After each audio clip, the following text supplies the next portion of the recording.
Welcome to the first edition of this magnetic podcast. There was a gentleman who I wanted to have on this podcast for about a year and a half before I knew what I wanted it to be, before I knew I'd have the courage to start this company. This man gave me not, I shouldn't say the courage to start this company. He gave me courage in general by being a really, really good friend during a tough time in my life. I got to know him. And unfortunately, that's kind of when we get to know people who are meaningful to us. But Mark, America Smith has helped sort of shape my mindset for 2023 and 2024 during some turbulent times. But Mark is also like this one hell of a business guy. He's a very high demand consultant for revenue. His leadership skills. Mark's written a book. Mark is dripping that book out now on the Medium. I'm reading those as they come out because I love good content. And Mark, people absolutely freaking love your content on LinkedIn. I think the way you got to 100,000 followers was mostly off of one post. So, Mark, welcome to this podcast. The first one, you're laying the foundation, brother. What's going on besides those glasses looking so fresh that I absolutely need to know the name of them so I can get a pair and be just like you? So these are Dunhill, but they aren't just some sort of aesthetic affectation. I've started to actually care about my eyesight. We have a history of blindness in my family, and I've tried to make it actually just like a habit to wear sunglasses at all times. And I just kind of like the way these look. They have kind of the low tint. I'll send you a pair. I would love it, man. And make sure you autograph them. Mark and I have been talking about getting together to make content. Mark is busy being the family man. Mark, I want to do this though before we go into sort of as you describe your history. I want to walk into where I met you. So I met Mark on LinkedIn, followed him for a couple years. Mark then came in as a lead to one of my company at the time. We were a lead generation company. I shit my pants. I said, Omith wants to talk to us. We must be a big deal. Mark's assistant then coordinated. I said, wow, he's an even bigger deal. He's got an assistant who's coordinating this. And Mark, you and I got together. And then shortly after that, you made a pretty foundational move, I would say, one that was really tied to your purpose. So maybe start there and walk us back. How did you get to that point? And let's start at the point because I would say that point is the story that I want people to hear today because you move mountains. And I think you have the ability for when people listen today to be inspired, not by your accomplishments, but by your actions and your intentions. So I'm clear. Are we talking about the sort of the big life change a few years ago? Yeah, the one where I was in a taxi cab and I saw that you were raising hundreds of thousands of dollars to help people get housing while you were supposed to be on a luxurious, relaxing vacation. Well, with your help, by the way. Yeah. I have a long winding road in my life, and one thing I have to tell people about me is, believe it or not, the stories are true. I just have a strange life. So when people ask me to describe kind of my career in life, it can take a long time because it's gone all over the place. But Mike is essentially, yours. well, I mean, essentially, so I had this phenomenal childhood and really was no lack of opportunity or, any chance to accomplish anything that I wanted to. But assumptions about what I wanted to do for a living, I turned out were wrong. I always thought I was going to be an attorney, and then decided not to be, and ended up in sales and sales leadership, and then organizational leadership, I think people know me as a sales leader, but if I were to sort of brand myself, it would be there are probably people as good as I am at transactional inside sales, meaning sales where you can close it over the phone and do it on one or two phone calls. Um, Yeah. but I do think I'm as experienced and as good as you'll find. But more than that, I've actually just transitioned into just general business leadership. I've done a lot of operations. I've done a lot of executive, I wouldn't say coaching. I wouldn't even say, I don't know what I would call it, Steve. I mean, I don't know if it's advisory, mentorship, coaching. Sometimes I'm just people's friend. And anyways, I've had this great career where I've employed thousands of people and done over $1 billion of sales. But what I got to the point where I wasn't sure exactly what I loved anymore, because I love lots of things. And I knew that I loved driving revenue. I knew that I loved leading people. I knew that I loved writing. And I knew that there wasn't any part of my life that was wrong. I mean, I have an amazing life, beautiful wife, greatest companion you could ask for, amazing son. We had a great house, great neighborhood, great cars. I mean, like everything you'd ever want. And yet, and no reason to change anything, but just felt like we should see whether there was another way to be happy. And we didn't know what that looked like, but we knew that if we were going to do something, we needed to rip the Band-Aid. And so within, I think it was 60 days or so, we got rid of 99% of all of our possessions. We sold our home. We sold our cars. I sold,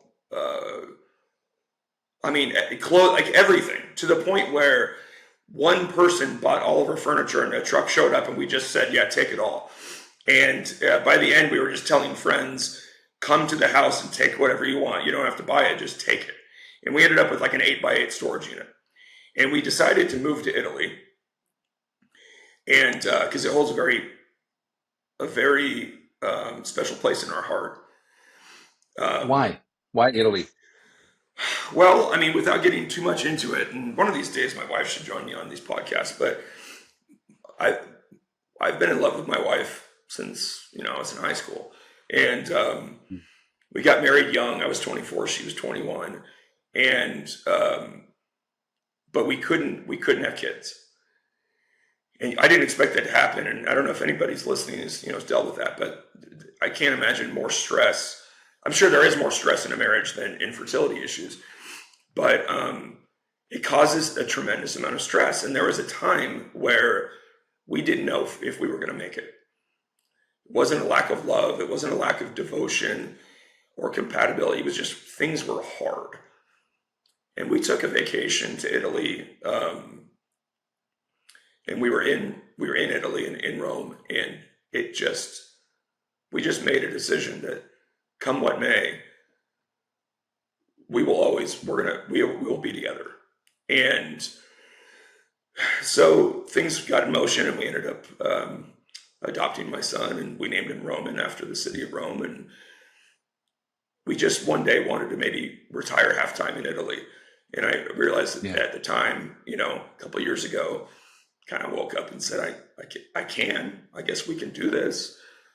So we did. And the plan was to go there, live in Rome for a few months, travel around, find the perfect city for us, purchase a home, stay for maximum 3 years, because we wanted my son to be still in an American high school and whatnot.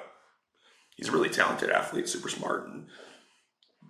But it was kind of take a break and really enjoy a different type of happiness, and then come back to the United States and still live a normal life, but on our own terms, completely on terms, whatever city we wanted to live in, whatever possessions we actually cared about, But then the war broke out in Ukraine, and we just felt, frankly, really stupid living the high life in Rome when we knew that there were a couple million people that were forced out of their homes. And so talked to my wife and said, hey, what do you say we set aside some budget and pay for a family to relocate, and we'll just kind of do our part. And she was fully supportive, and because she is who she is, it turned into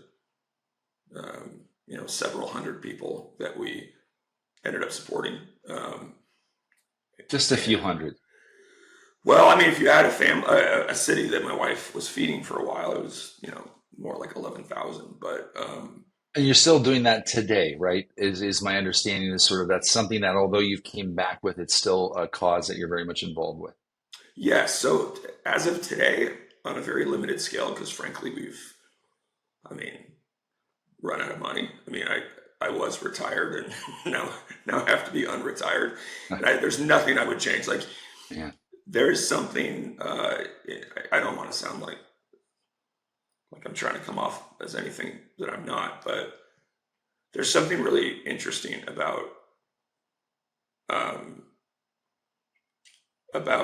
giving a little bit of yourself it's actually really hard to give a little bit of yourself, because you have to find places. You have to find the time to make time for your friend to talk to them about their struggles.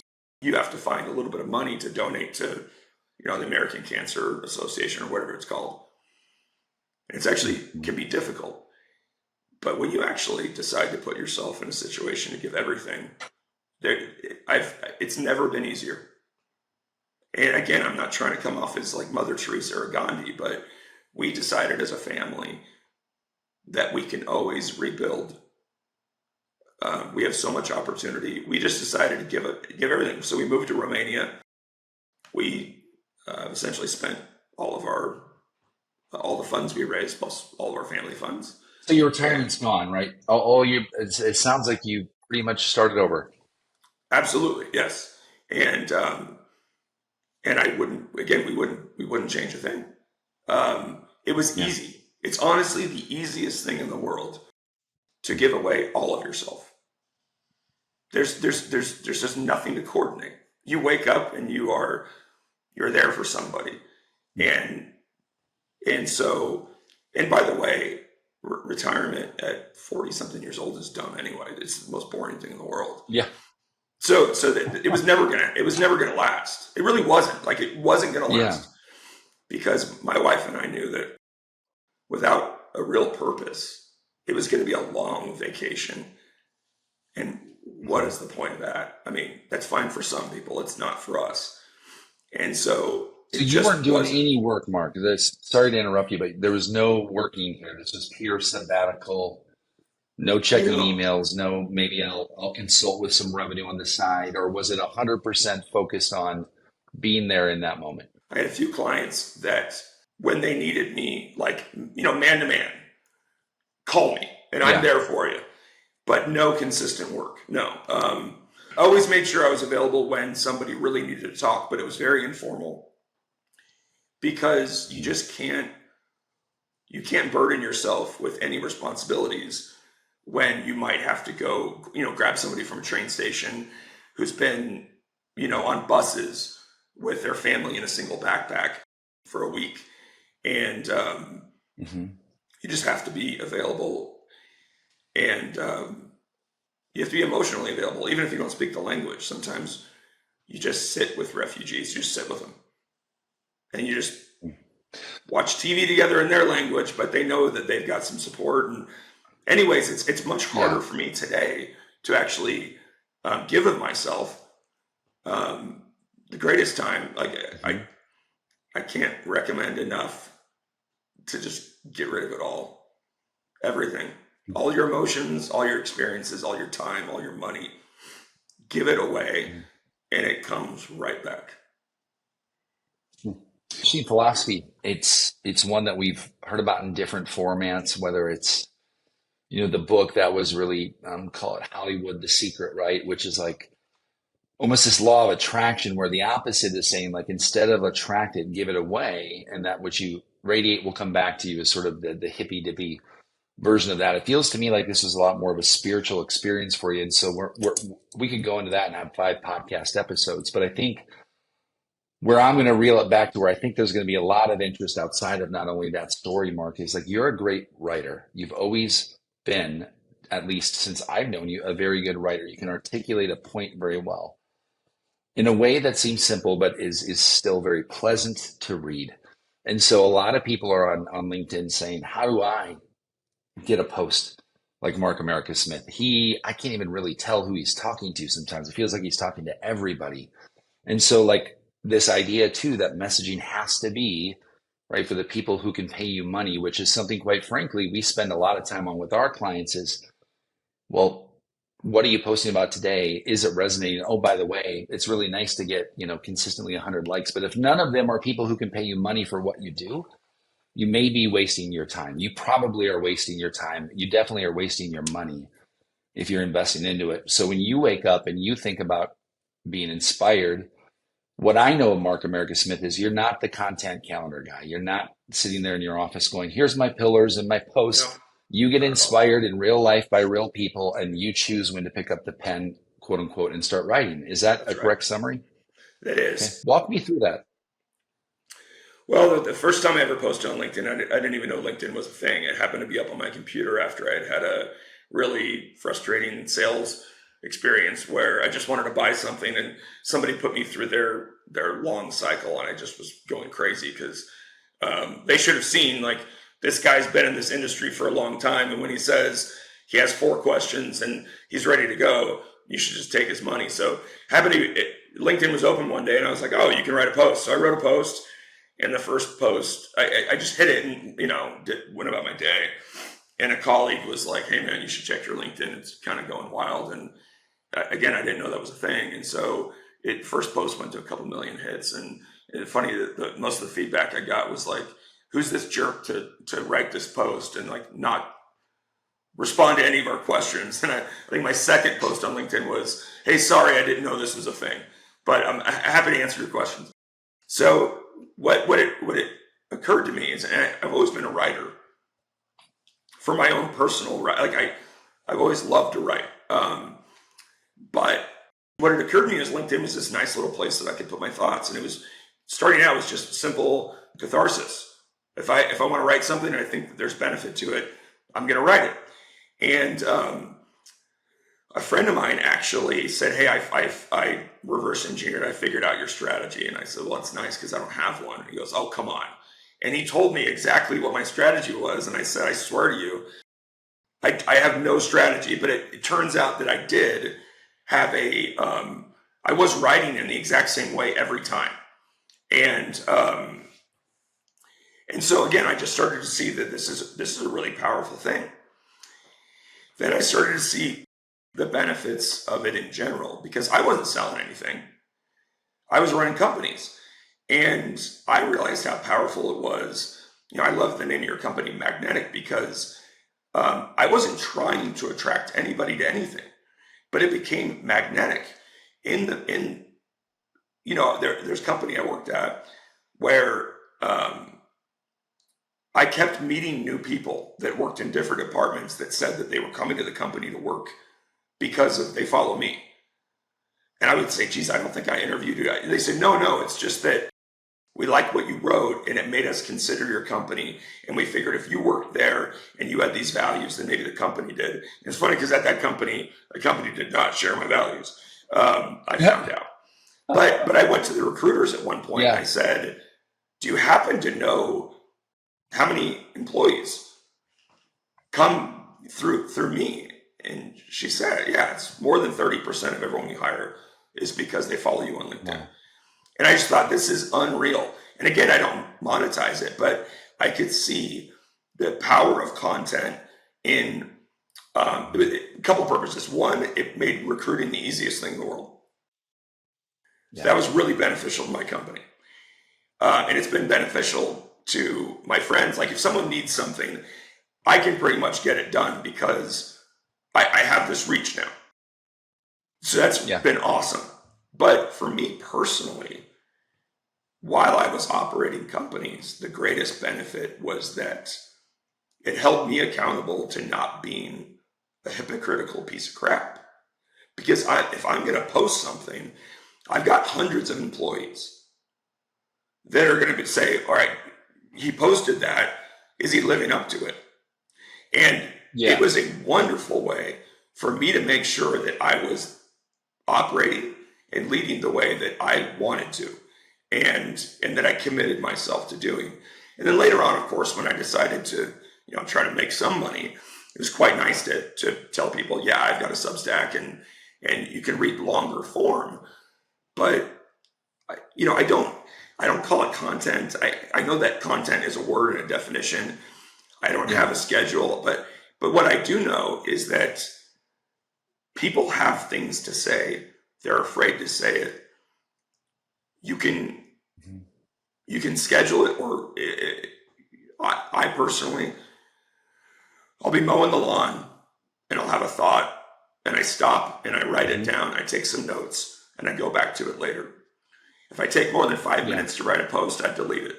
I've never taken more than 5 minutes. I wrote a 40-page article recently that took even long form.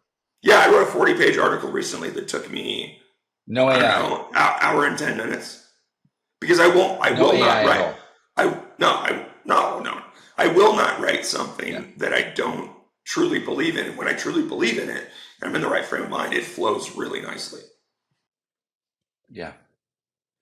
Flow state, I think they call it in the term, right? Is like you're in that. And I think it's interesting because I'm gonna tell you and confess, I'm the same way. And so when people say, "Hey, Steve, we'd love it if you can get us 30 days of posts in a row," I'm like, I can't even fathom that. I can do it. I can't fathom the well, they say just use AI, and I'm like, no, like that's not how we want to write for you, because right now there's so much of this out there that there's never been a better time to distill. Mark Smith wrote that. How do I know? There's an ounce of emotion in it. And though, so what I'm understanding is you're sort of telling people to do the opposite of what maybe the gurus say, which is forget your pillars. Like, man, whatever it is that you see that inspires you, write about it. And don't worry about the monetization, will take care of itself. Is that sort of what you're saying, Mark? So I don't want to lead anyone astray. I'm saying what works for me is Certainly. I've made a specific decision that my voice is my voice. Um, my style is my style. My schedule is my schedule, which isn't one. My purpose is my purpose, and I don't alter that. Every now and then, I've had somebody say, "I really need you to. Can you pitch something?" And I'll tell them it's not going to work, but sure. And I'll say, "Hey, you should check out my friend's seminar." It doesn't do anything. It just Yeah. doesn't, because Nothing. it doesn't fit within who I am. There are other people that I think it's probably a great thing for them to use AI and scheduling, all that kind of stuff, if that's what they need for what they do. But you just have to decide who you are. And for me, that's not who I am. Um, if you read my writing enough, you'll be able to tell through my tone, even through the way I use commas, whether it's me writing it or not. And I don't want to Yeah. lose that at all. I thought one time maybe what I'll do is I'll write really long form and have AI truncate it. Absolutely not. Like, no, because Doesn't work. it instantly loses who I am. And Yeah. and if you stay within that, if you really trust yourself, um, I think it's more creative, Mhm. um, and you can get into the Can flow. I, Yeah. are you using voice notes? Are you writing it down? Or are you going right to the computer with your brain? No, so I have my iPhone notes, and then in the shower I have some waterproof paper. Seriously, and sometimes if I happen to be home and the computer's open, I'll go over there and write it down on the computer. But it's typically just in an iPhone note, and then I'll go through and say I'll kind of read some notes I've written lately and go, oh, you know what, that still is top of my mind. And if my mind immediately starts kicking back into it, I'll crank out something, hit post, and again, if it takes more than 5 minutes, I won't do it. How many DMs are you getting a day that are inquiring about, hey, Mark, you don't know me, but I've been following your content for a long time, dot, dot, dot, or week? How many are you getting those on average? I don't know, like these days maybe 50, but it used to be a couple hundred every week. It's a lot.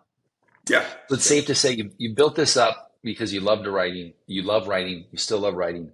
You had no end goal of, hey, I'm going to launch a business once I get this many. But it's safe to say that you're probably driving business now from LinkedIn, right? I would say if not in its entirety, most of those people are coming in and raising their hand are the people who have met you via LinkedIn. Is that correct? yes, and truthfully, I'm probably gating a lot of business because I don't more clearly state what I do to make money. And that'll probably change in the next week or two because I've sort of fallen back into something that I truly love, and I've created I mean, I don't want to talk about it, but it's kind of it's more of a product, and it's something that I love dearly, and I will be more specific about that in the coming weeks, and that will drive lots of business. But there's a lot of people reach out and say, "So what do you do? How can I hire you?" Yeah. And I say, "Well, I'm not very specific with it because um, I've had the luxury of not needing to take on every project, and I've really wanted to Yeah. make sure that." we didn't get the chance to come back to the United States with the same level of intention as we wanted. Because what we did over there completely changed.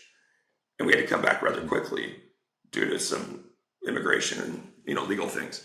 So I needed some more time while back in the United States to really figure out what do I want to be really intentional about, where I live, what I consume, what I produce, how I make money. And I've really, I'll tell you about it soon, but I now know what I want to primarily do. And in the meantime, I just keep writing, producing articles for people that, fortunately pay me to read them. We're excited to probably hear about that. Obviously, I did not know about that until right now either. So this I'm hearing about this the same time as everybody else. And the good news is this I try not to talk about things. Some people can say what they're going to do and hold themselves accountable. I actually am one of those people that the more I talk about doing something, the less likely I'll do it, because frankly, I get way too much good feedback, and that gets me kind of the dopamine hit, and it delays it. So if I really want to do something, I usually don't talk about it at all until I've actually hit send and it's happening. Well, when you hit send, the world will know, and it will be right. You'll be the first to know. You'll be the first to know. Very good. Well, Mark, it's I want to bring people down another part of your journey right now too, because it's a product, right, that you're releasing. You're also releasing a book. Why did you choose to release a book? There's multiple ways to go affect the world. There's YouTube. There's a lot of video delivery solutions that don't involve the time it takes to write a book or that process. Why did you choose to write a book, and when did this really occur? And you plant your feet and say, "This is happening." I don't know. My dad wrote books, and I honestly, I'm still a man who wants to be like his dad, and so I thought it'd be nice if I wrote some books too. And I grew up at a time where writing a book was, I'm old, so you don't think like I want to start a TikTok and get 1 million. It's just like I'm going to write a book, and people have always asked me to write a book, and then one day I had somebody archive everything I'd written online, and I realized I had more than 500 pages of content anyway. So I was like, well, I guess I have a book or 3 or 4 in here. And but again, it was really one of those things where so many people say you should write one that you're like, so at any moment I can, and it just kept delaying it for years and years. So I just decided, you know what, I'm going to write one.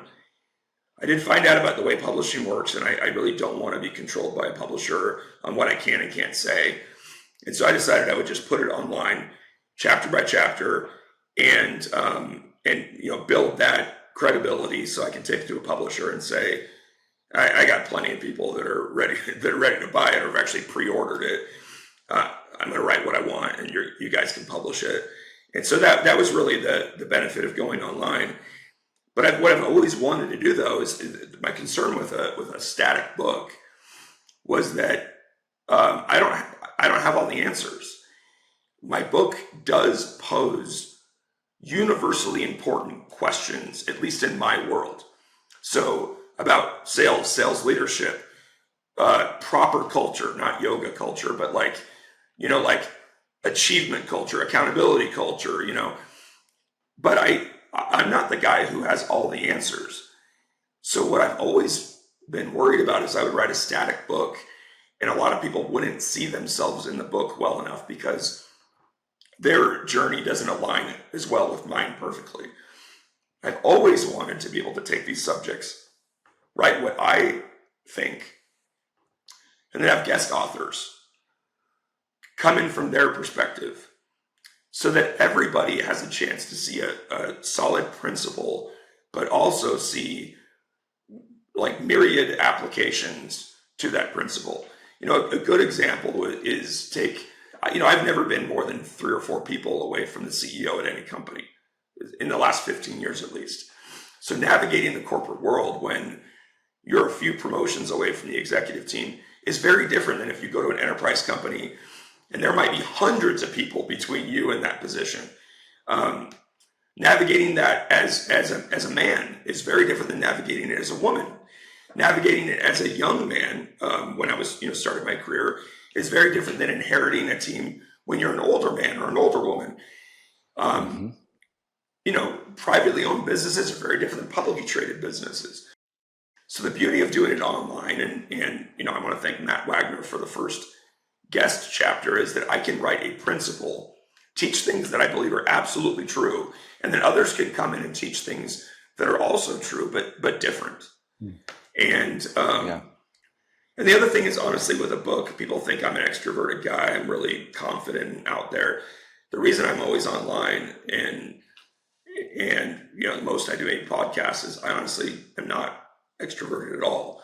I like writing because it's me and a computer, me and a pencil and paper. I like this because it's one-on-one. But I'm just a lot more shy and self-conscious than people might think. And there's like an open anonymity to writing versus going on a speaking tour, where I might have to interact with 100 people after I speak. Different form of output, right? But I would argue that a lot of people would say that, like, well, you mentioned extroversion. So I went to a conference last week. I like to write. It fuels me. It makes me feel energized. Where as opposed to, I also like to go talk to people. I feel drained after that, and therefore, like, I don't write. I don't do anything that night. It's just like, man, I just kind of want to chill and go to bed. Where this balance of, like, where do you create? Do you need to be in the perfect spot? And I was walking around, Mark, looking at a lot of people who had, call it, the best gear, and I always say it doesn't matter. Like, what is the message you're trying to get out? Forget the gear. Start with the message, right? Like, and I think people fall in love with the polish, but they forget that in business we're still motivated emotionally, and that posts tend to, especially now on LinkedIn, be with carousels and everything. It's like everybody's competing for this billboard space, and it's gotten very pitchy. We've sort of gotten away from, like, hey, this is just who I am as a person, and here's my thoughts. And I think those posts will stand out even more because they don't have an agenda and they're text-based posts. And by the way, LinkedIn is the only platform that you're going to get traction on text-based posts. And so when you think about how you communicate with people, LinkedIn is probably, and I'm really asking you this question, is LinkedIn your platform versus exploring other mediums like TikTok, like, probably more importantly, YouTube? Right? A place where a lot of people are going to figure things out. Are you going to be using a channel like YouTube to, call it, help drive the awareness of your book, of the awareness of Mark Schmidt and really what it is you're doing? So LinkedIn is my only channel, other than Substack, which is really me expanding my thoughts on LinkedIn into longer form articles. I finally just accepted that I need to be on other platforms, but I don't intend to be different on those platforms. So yeah, I'll have a YouTube channel, but it'll be me delivering through video essentially the same content that I write. I do think hearing my voice and the inflection and the intention of that can really help, but I don't think you should expect me to change the general style of what I do. It's not me. I've always said if there's somebody that wants to be my agent and tell me where to stand and what to say, and they want to make me $1 bajillion, like, and I'll sell out just like anyone else will. But until that happens, I am who I am, and I don't want to be as broadly known as other people. I would much rather just there is nothing better than when someone, like, okay, when somebody sends me a message and says, "Man, great post." Okay, thank you, that's nice. But when somebody sends me a message that says, "I read this post, I read it at the right time. This specific thing, I used it and it changed things for me today." That's all I really care about. And so, yeah, I've got 100 and something thousand followers, and I appreciate all of them. But I'm okay if I only impact, a few hundred, if it truly changes their lives. And I'm fortunate that I have been able to, because I don't go out of bounds. I mean, when somebody asks me for career advice, I will only give it if I truly believe things are going to get better for them. And because, knock on wood, my advice is based on, years of observation and experience on both or every side of the coin. I mean, again, knock on wood, I don't want to jinx myself. People say that advice was really important to me.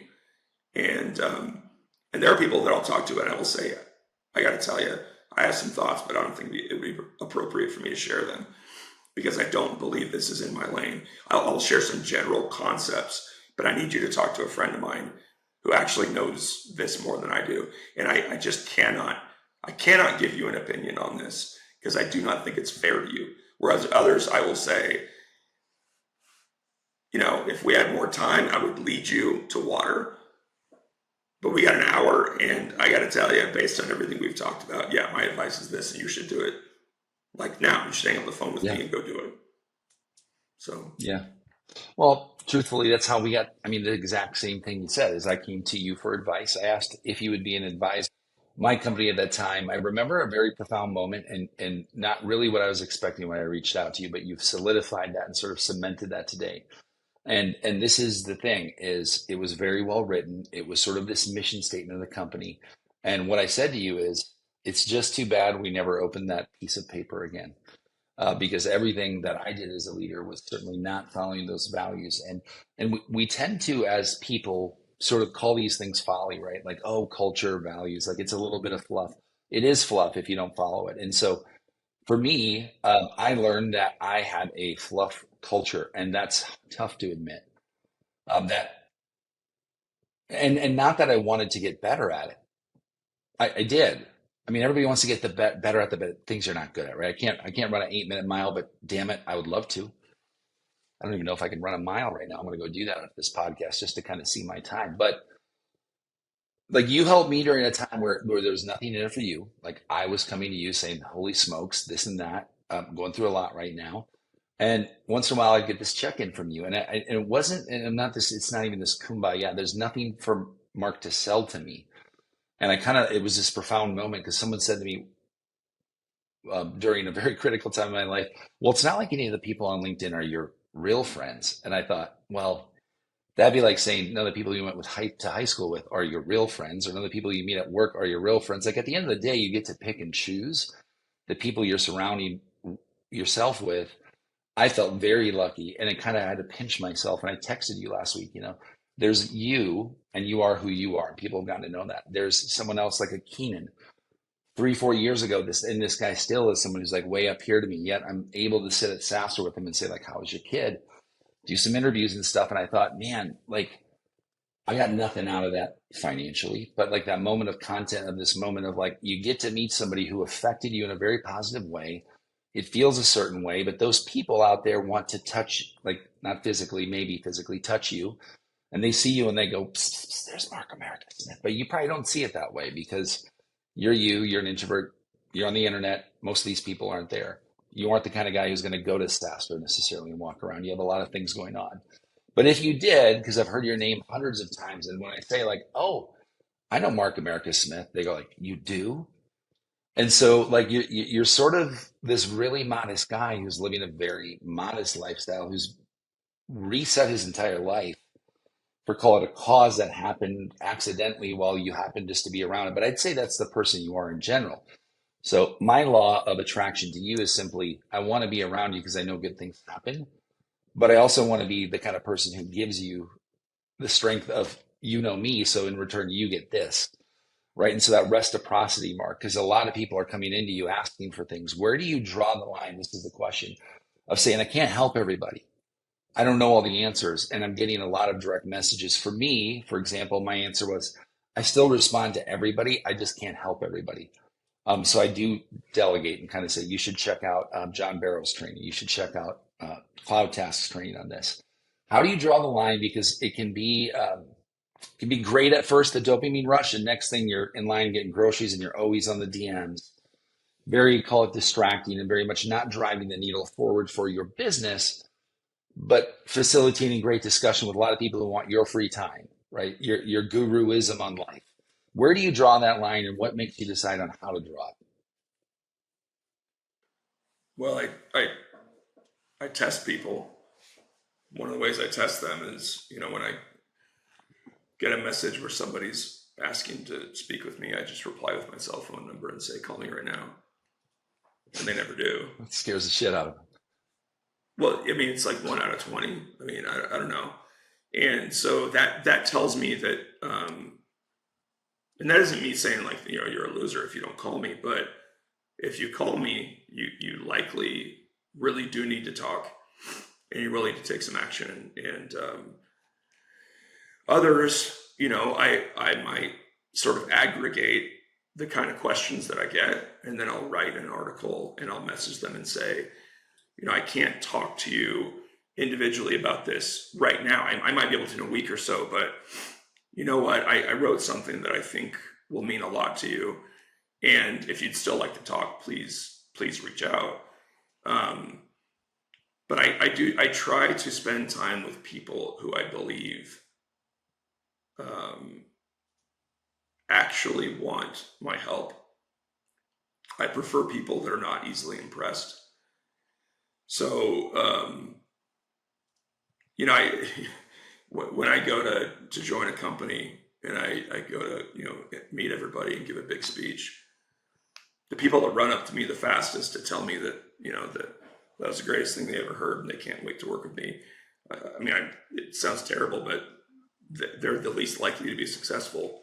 They're just too easily impressed. And the people that make me earn it, man, they do really well. So when I get fanboy messages that are just like, you're the smartest guy in the world and all that, I don't think those are going to go very far, because I can say anything to them and they'd be really happy to hear it. I need somebody who has put in some thought, and there's a chance that I'll say something they don't like, and that's okay, because I've got to earn it. So I try to put in some filters, just because, and it's not even a time thing, because I have time.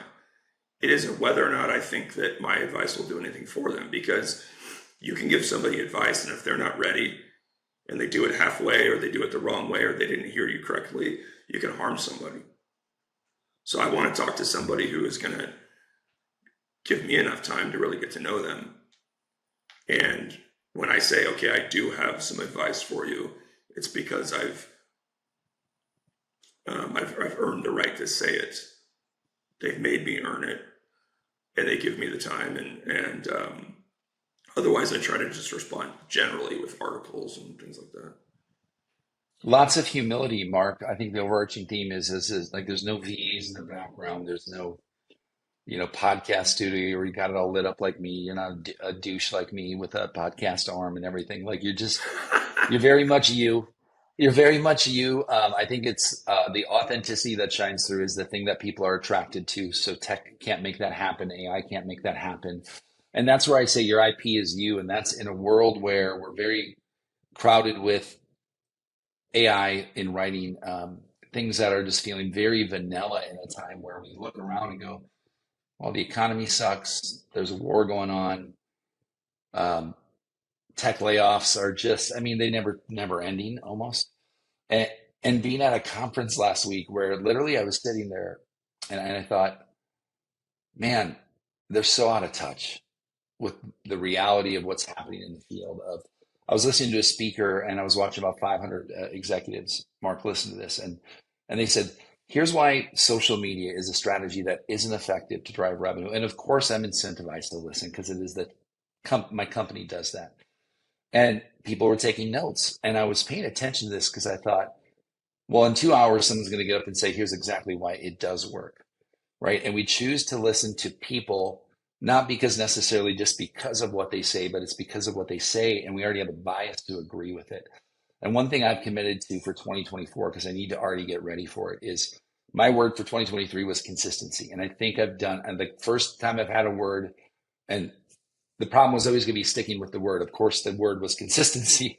So there we are. The word for 2024, as we get into that and thinking more expansively, is for me, how do I remove bias? How do I have an unbiased view when part of my job is to be so biased and say, no, I see things differently, but I know for a fact that when bias is removed is when the true solution is found. Because if I bring in things, there's some value to that knowledge, but there's also a jaded viewpoint, right? If someone said, "Hey, should I sell my company?" I'd say, "No, don't do it. Don't do it," right? Because I have a jaded viewpoint. Talk to me about how, and this is the last question because it's a big one. How do you yourself work with bias in business, knowing that data, especially qualitative data, is so important? And how do you encourage more leaders to be non-biased and less tied to what we believe is true? So, because I can be socially awkward when I am at parties or whatnot, I can talk too much and people can think I'm too opinionated. And I actually used to think I was really opinionated too, and I didn't want to be opinionated. And then it occurred to me that my brain may not have an opinion, but when somebody brings something up, I go into problem solving mode. And the first thing you do when you go to solve a problem is you create an opinion of the problem. And so I'm just, my brain automatically goes into opinion or creating or problem solving mode. Now, when I was young, once I thought of my idea, I thought it was the only smart idea that there was. But over the years, what I've learned is that is your brain's initial opinion. Now, of course, there are certain topics I have vast experience and my opinions are way more informed. But so I forget who said it, but they described me as somebody who has strong opinions loosely held, which is my brain will always form an opinion and will always go into finding a solution. But you have to create a muscle where you challenge yourself with things that you feel very strongly. The easiest thing to defeat is a fanatical opinion, because at the heart of every fanatic is a secret doubt. So when I find myself hell-bent that I'm right, I've created this muscle where I say, wait a second, I am convinced that my way is the only way. Where is my secret doubt? And when I find somebody else who has an opinion that is just, their heels are so dug in, I know they have a secret doubt. And so knowing that, I can practice this muscle of being open-minded more easily. Now, I'm still naturally mathematical. And so if you bring data and it doesn't make sense, we're going to have a serious problem because I can't ignore math. But I can absolutely understand context. And so what I do and what I try to help others do is you have to understand the context of someone's opinion, the situation, and understand that even if something has worked for you extremely well, if the context of that situation is so much different, then your opinion has limited value unless it is a general principle. General principles have strong value everywhere. But, I have an opinion that Facebook marketing is the biggest waste of money and that Facebook is a giant pyramid scheme, because I've never met anybody who makes money on Facebook ads. But I'm quite sure that there are some people out there that do. And so if I was ever advising a company that could show me the data that say that it does work, well, then I'm happy to change my opinion in that context. And that's really what I have to do is, and that's why I'm selective on who I give advice to or whatnot, is I have to make sure that I know the context or provide enough context for others for me to give value or for others to receive value from what I've said. And the biggest struggle I think people have is that they can't pick up on context. They can't pick up on nuance that is so critical to their understanding of an issue, solving their own problem or solving somebody else's problem, whether it's a business tool or whether it's the type of leadership that you're doing. If you cannot observe the world around you and see that what you're trying to solve can't be solved with a lens, or may not be solved with a lens that you have, then you'll be a one-trick pony that has a lot of failures. And frankly, people are going to get to know you as the guy who says the same thing every friggin' time. And they're going to say it didn't work for us. You rack up a few of those and all of a sudden you're not very wise. No, so I usually I try to make sure that when I speak broadly, like on LinkedIn or whatever, I try to give enough context. Sometimes I have to remind people, hey, you might want to read my profile and understand that this isn't a universal truth. It's for me. But you have to learn context and nuance. You have to observe the world around you. You've got to get a feel for the torque of a situation. You have to be able to observe that while something might work, they do not have the ability to actually do that thing. While you can teach them this tool, their founder will not let them use it because their founder doesn't believe in that.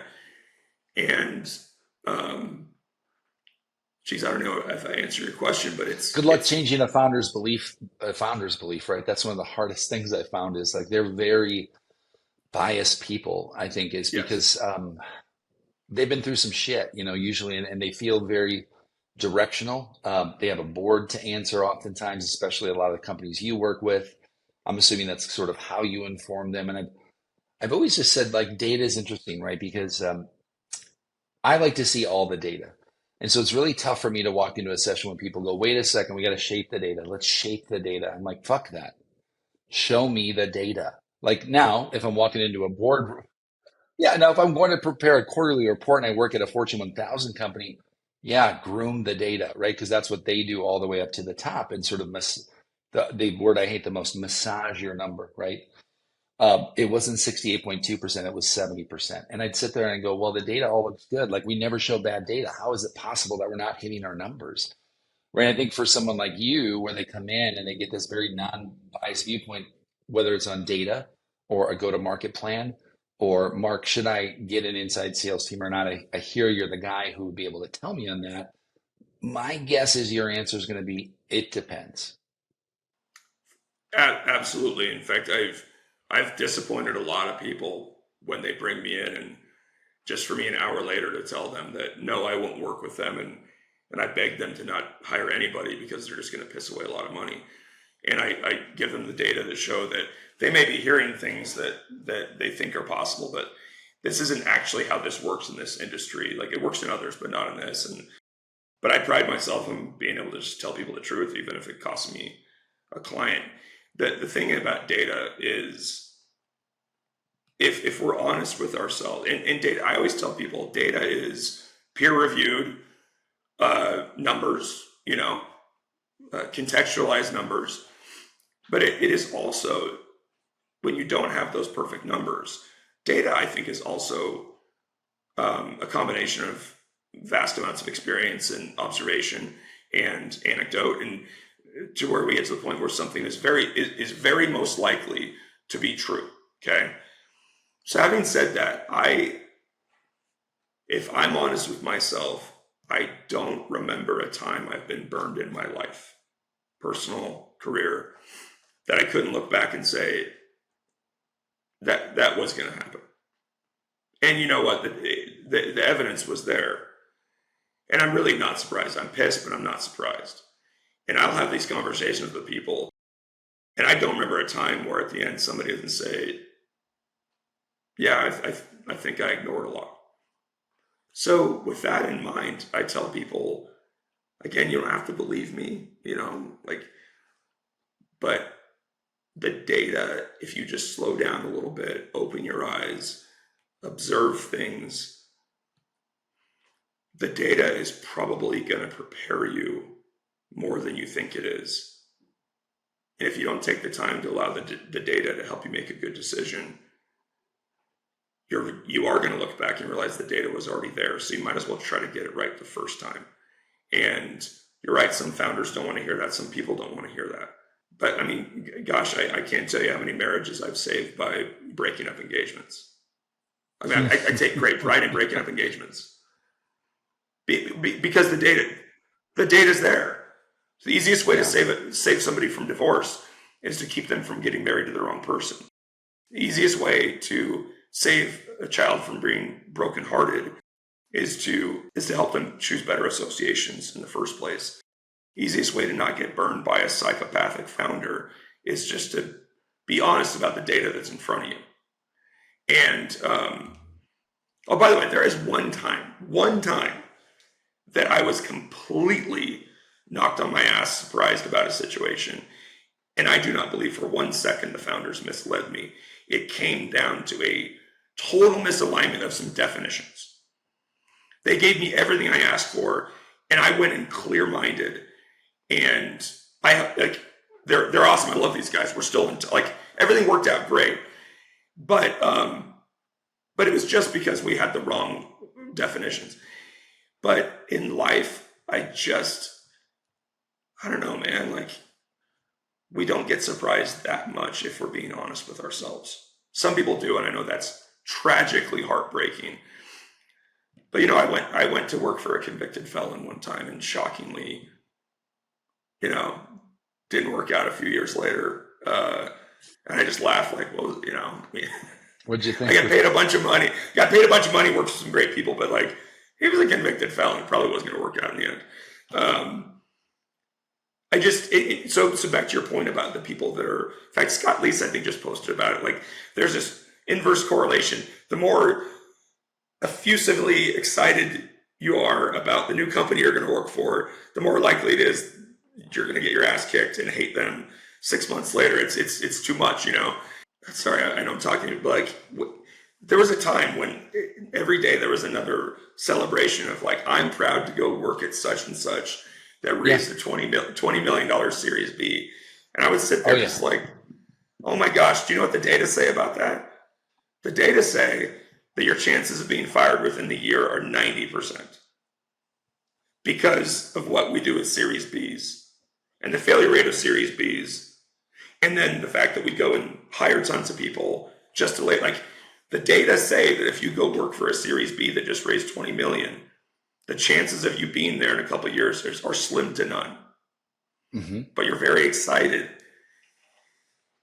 When you look back after they lay all of you off in one shot, if you're honest, you will be able to look back and say, yeah, Series B is when a group comes in and says, here's 20 million bucks, go 5x your sales staff, go treat your VP like a dog, can them the second they miss a single quarter. They 10x your business, but the one quarter they don't 11x it, and now they're persona non grata. The data say that this is going to happen. So back to what I said earlier, don't be so easily impressed with anybody. Don't be impressed with me. Don't be impressed with Steve Schmidt. Don't be impressed with these people that recruited you. Take the job, read our stuff, but prove us out.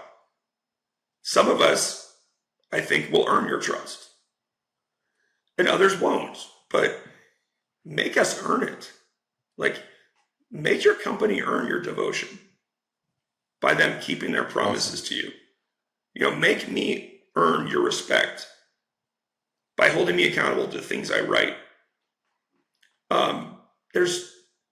Don't be so easily impressed in life, because when you do find somebody that you can trust in a relationship, in business, and you've proved them out through countless little things where they make the right choice, and when they make the wrong choice, they fix it. Those relationships can last a really long. And even if the company, even if something bad happens, you won't regret. You won't think I'm a sucker. You'll think, that didn't work out, but you know what? It wasn't because I didn't make them earn it. It just didn't work out. There's too many people that are giving undying devotion to other human beings that they have no business giving that devotion to. There are some, frankly, that I think take it too far, and they fail to ever give their devotion when another person has completely earned it. But I think there's like an epi. I don't know if this is a new thing or not. Maybe it's been going on for 1,000 years, but there's an epidemic of people giving devotion to people who have not earned that level of respect, and it's enabling megalomaniacs, terrible behavior, god awful advice on LinkedIn. Like, I'm not about censorship, and I'm not about outing people, but every day I read something that I think, my goodness, if somebody takes that advice, their life's going to get worse. I wish this person would stop posting this utter nonsense. But it's the same thing with governments and religions and cultures and neighborhoods and Facebook groups. Like, you have to learn to not be easily impressed in life. You've got to be observational. You have to be intellectually and emotionally honest. You have to be willing to see things about people that you don't really want to see, but they are there. And demand more for yourself. And again, if it works out, you'll feel like you were a part. Like, it wasn't a gift to you. It was a great relationship that you both made work. If it doesn't work out, I don't think you'll feel the resentment that a lot of people feel right now. The amount of jaded people right now is, and I get it. There's a lot of people that deserve to be jaded over the last couple of years, but the amount of people that are jaded, that I look at them and go, you must not have like an older sibling or any friends that could have warned you, but like, this was actually pretty easy to see coming. Yeah. Yeah. When you took that $160,000 AE base with the Series C company, it's hard to say no to that, right? And it's also hard to do the opposite of that now, which is like, we're hiring not double the people, we're hiring half of the people. And now you've got to go on your third month of unemployment and go, shit, it's not working out doing the side hustle thing either, because turns out that's really hard to make money doing that too. And I think that this is this collision of perception and reality. Is like, to make money off of LinkedIn, like a cent off it, is really fucking hard. I mean, you can also do it and fuck a bunch of people over and come out with this training that's like half baked. And if they buy it, they buy it. But at the end of the day, it's like, okay, you just made $5,000, but what? For what? To pay your bills? Man, if to me, if you're gonna rob a bank, you better come out with 50 million. I'm not going to federal prison for robbing a bank for $17. Like, if you're gonna rob LinkedIn people and scam them, you better be making $1 million a year. I think you're a chump. You're a chump who's losing their soul over nothing. I swear, if you sell some BS course and you make $3,200 off of it, I mean, there's a special place in hell for that person, because I honestly respect the bank robber that gets away with 50 million, slightly, because that's sort of bold and I'm a little bit jealous, but like, yeah, don't be the guy that's like a punch in the gut, right? You're just kind of like, there's your vacation money. Because, honey, I got to take this course by this guy who came out, because then I can really, really level up my game and we can go on a bigger vacation next year. Yeah, sorry, we're limited on time, but I'm not downplaying the value of some of these courses, but they remind me of the old thing where you would send in $10 to learn how to make $1 million. And somebody would send you a letter that said, charge people $10 to learn how to make $1 million. There are so many people that their product, I don't even know how to describe it, but it's like, quit your job to do what I do, which is to tell people to quit jobs to do what you do, which is to tell people to quit jobs to do what you do. There's very few people that are actually selling a course on how people can do their jobs better. Like, so, I mean, just a slight hint. And I can't wait to share with you, Steve, but like, what I've done is I've distilled down the 5 or 6 things that I love teaching that will help people in the job they're in and in life. But like, and I'm leaning in on teaching them very specific ways to be better in their careers. I don't recommend anybody quit their job and try to be an influencer or whatever that, people like us are. I I want to teach people how to do their jobs better. And there's too many people on Yeah. LinkedIn that, again, their job is to teach you to quit your job, to teach other people Yeah. to quit their jobs and quit their jobs. And it's like, I don't think it's a pyramid scheme. I think it's like a Disillusionment. tornado. It's a tornado scheme. Like it's like a I don't know what you call it, but like at some point we're going to run out of people in the workforce because they're all selling LinkedIn courses on how to sell LinkedIn courses. Yeah, well, I haven't seen that one yet. Just kidding. I mean, just kidding, right? Because as a Yeah. business owner, the amount of people who will come and approach you saying, I help small business owners 5 or 10x their business is the new, call it lazy inbound. Because I'm like, if this is how you do it, then I'm not interested, right? Because it's always automated outreach. It's always some spam email, but I haven't gotten like this really nice, like, hey, I've observed this. And I think by doing this, which I've done for this other person, I might be able to help you, but I'm not sure. And I'm kind of like, that's the Mark Smith of the real world is like, that's my goal in content is to how do you cut through the noise of trying to be like everybody else and instead just try to stand out. Like, sure, like, I mean, I've got this camera. I don't even know what the hell it's doing this whole time. Like, it's this robo camera.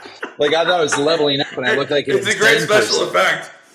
I'm just like, hello. Yeah. And it's just like, that is more distracting than it is if I was just sitting there with my iPhone on a book.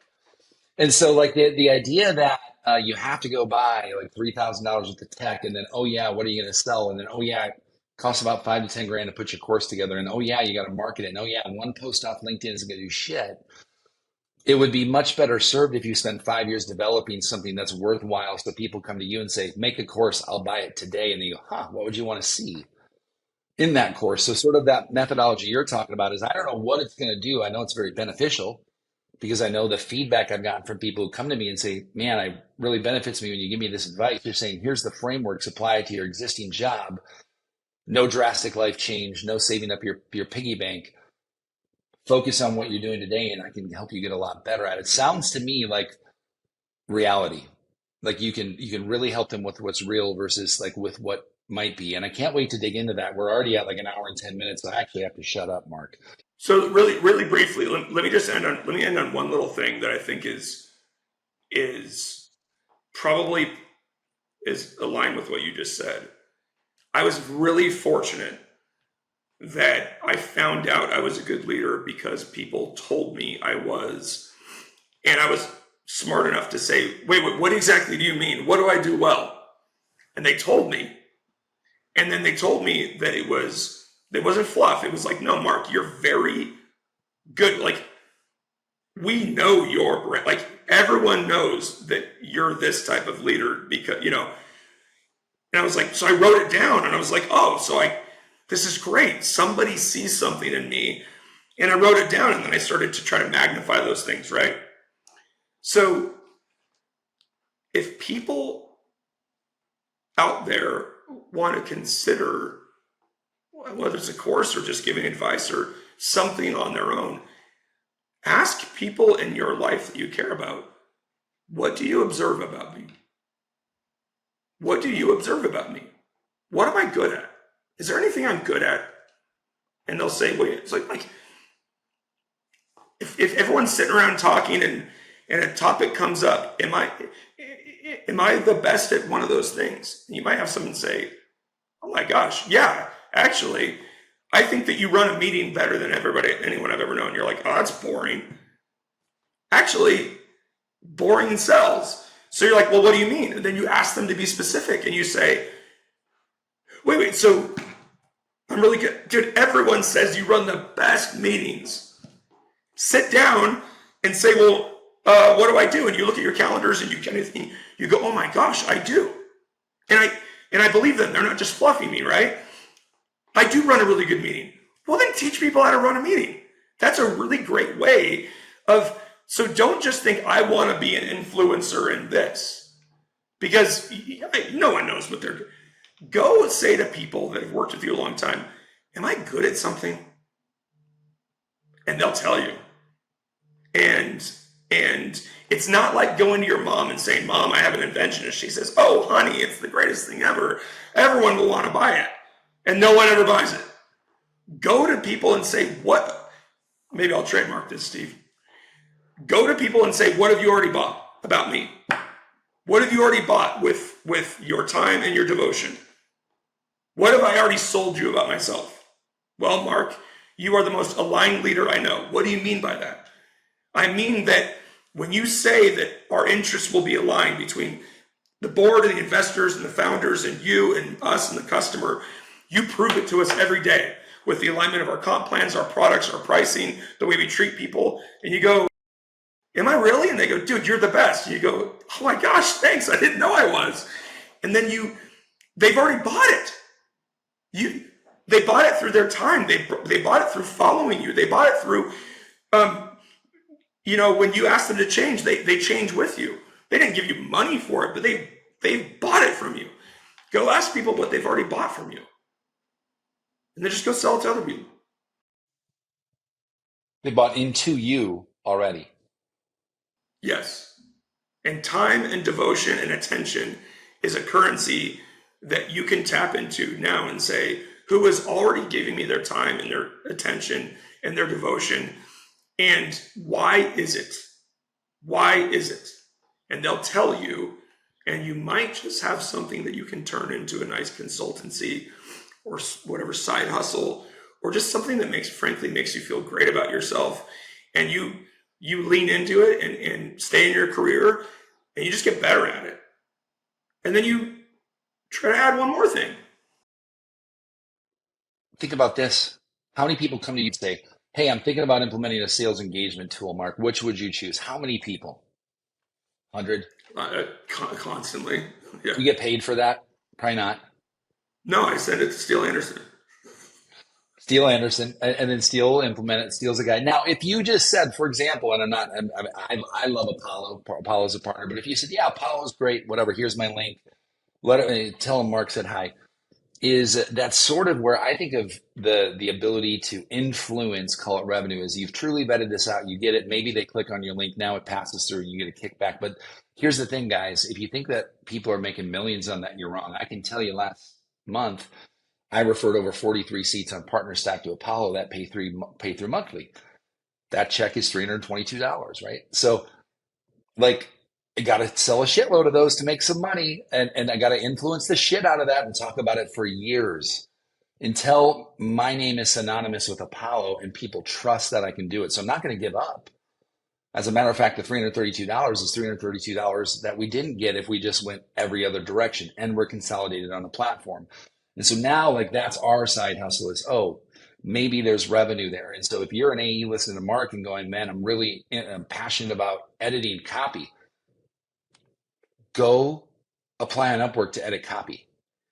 And then eventually tell people you like to edit copy. Show someone on LinkedIn post, this was the before and after, and they'll go, hey, I want to hire you. And that's really what Mark is saying is yeah, the evidence that you showed me shows you that I agree with you. And as a matter of fact, like, that's really the motion it takes. But the motion it takes to replace, call it a full-time income of where Mark and the product he's releasing can make you better in that job to make a leap into this.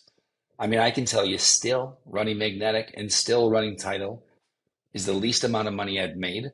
But the difference is by listening to Mark's advice, along with actually someone who became a client now and negotiating, making about 25% of the gross income that the old company made, but actually trying to be profitable, not just to make money, but because when you're a profitable company, it does a lot of good for you. And so the lessons I've learned from Mark have been infinite in probably 4 to 5 hours worth of really dedicated conversations that helped me create Magnetic. And it was not rocket ship growth. It was focused on doing what I love.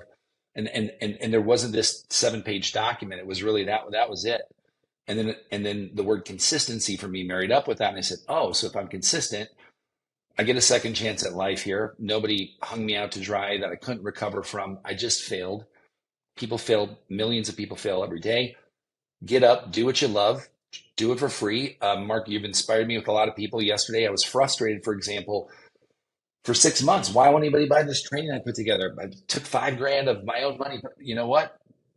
Sunday, turned it on YouTube, free. There you go, right? And whatever happens out of it. I just finally gave up because I know that's how it's meant to exist, because the universe told me so. People didn't want to pay for it. There's a lot of trainings out there, blah, blah, blah. Whatever the reason was, should have done that the first time, but I would have never known because a lot of us are going to make decisions that maybe aren't the best. And then come to a guy like Mark Smith and say, maybe you can help me avoid some of those mistakes. And whether it's more profitability, more leads, more anything, the thing with Mark is it depends. And so, Mark, where can people reach you to reach out to you to say, hey, Mark, I have a question, so you can answer them with, it depends.